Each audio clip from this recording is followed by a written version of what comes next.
Welcome back to the Richie Rich Chemist. An interesting episode today where we talk about the blossoming of career opportunities in the different edtechs that we have in India. With digitization of education and of course COVID, the opportunities of online tutoring have skyrocketed in the past few years. Let's know more about what it takes to be an online tutor from Vindhya, who's currently a biology faculty member with Physics Wala. But before we proceed, ensure that you've subscribed to this channel so that you get updates on every new video uploaded. Thank you, Vindhya, for joining me on the Richie Rich Chemist. You've taken a very interesting career journey as an online tutor. What made you take this career path? It's an accidental entry into this particular career. I wanted to get into research, but when I had to do an internship, I realized maybe I am not made for that. I can't just be around only few people. Maybe it's not my cup of tea, but did not wanted to get into teaching. The reason being my parents, my grandparents, all uncles, aunts, all were teachers. I did not like the typical teaching, wearing sari and, being very strict to the students, forcing students to listen to me. When I was looking for a job, I got to know like there is something called as, online platform where you can teach. All I knew is I have to be good in biology. Beginning, I was not understanding what's happening. I had to teach to camera.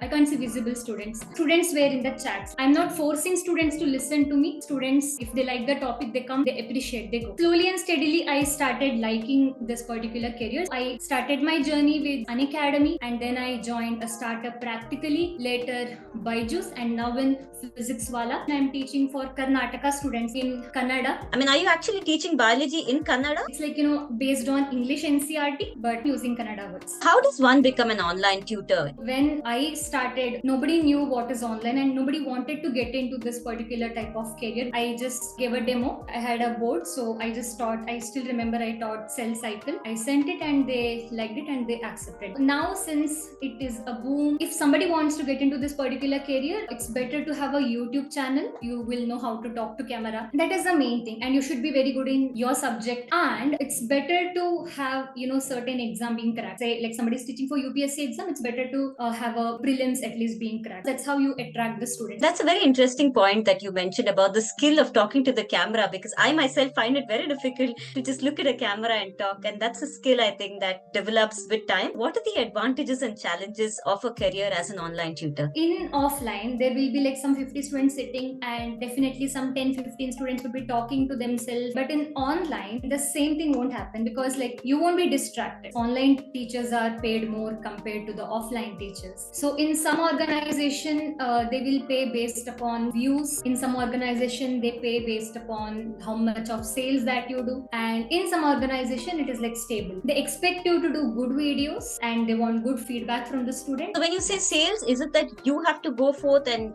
publicize your video? How does that work? It's a YouTube marketing. That is like you have to promote yourself, you have to promote your code so that like students can buy particular course with the help of your code. The hike will be based upon how much sales you have done in past few months. Disadvantage is you should be having a thick skin. During the online classes, you can get abuse, some sexist statements. In the initial time, like we will be little bothered, but later like we don't care. In YouTube sessions, in YouTube live, there can be any random person can join. Like it's not like necessary that students itself will be joining. That is one disadvantage. And it's not that it doesn't happen in offline teaching as well, because I've been a teacher and we've gone through that as well. It's just that it is much easier for somebody to troll you or pass cheap comments online as opposed to on your face. So then the scale of receiving that slack is a lot more online as compared to offline, right? Offline, yeah. How does your tutoring work? Do you record it previously and have it shared with students, or does it happen live? In some organization, it was like completely live. In some organization, it is like 90% recorded and rest is like live. Given that it is not a traditional career path, what skills should one develop to be successful in this? And how did you upskill yourself? First of all, I should thank you because I was able to come out of my comfort zone in debating association. When I was in LOCL, conscious when I was doing my bachelor's. We have to see like what exactly is trending. For example, you might have to act, you might have to sometimes dance for students, like, to make the students to watch your video. I'm glad that I managed to at least do my bit in helping you get out of your comfort zone. It's really fulfilling to hear that back from a student.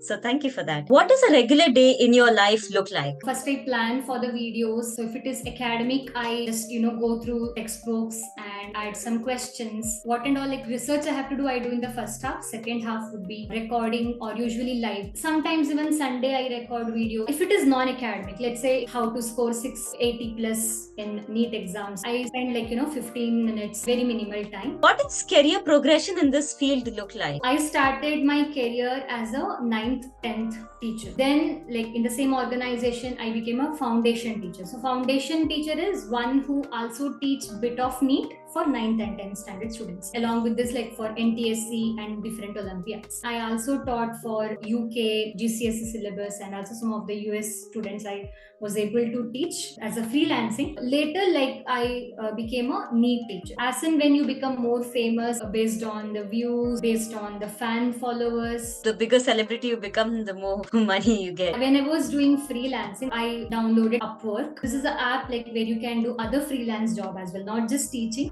SEO, manager, YouTube manager. So all of these profiles, even content creators. That's how I got some of the students through Upwork. There is a lot of difference between UK, US students and Indian students. But it's interesting that you have been exploring all these options, and that's nice to hear. If you had to go back in time to being a student again and advise yourself now, what would the top 3 on that list of advice be? Whatever things I have gone through, that was the best thing for me, cause of which I'm here. But still, if I would have been more confident, I would have been in a even more better place. If you are confident, you can just do everything you can get success. You were Richard Sir's student, so tell me, what did you like most about Richard Sir? He was a vice principal when I was doing masters. I saw him many times, and I also saw the books that has been written by him. I wasn't knowing that it was him. He was always approachable. Later I got to know it is the same person. He's the one who's the author of famous books that Karnataka students use for competitive exams. So later I was shocked. Thank you, Vindhya. It was indeed a pleasure to talk to you. I hope this video has enlightened you on the different opportunities you have online, not just as a full-time career, but also as a side hustle. Would you consider a career in online tutoring? Let me know in the comments. Don't hesitate to share this video and contribute your bit in making career information in basic science easily available to all. I will see you soon. Until then, stay hungry, stay informed.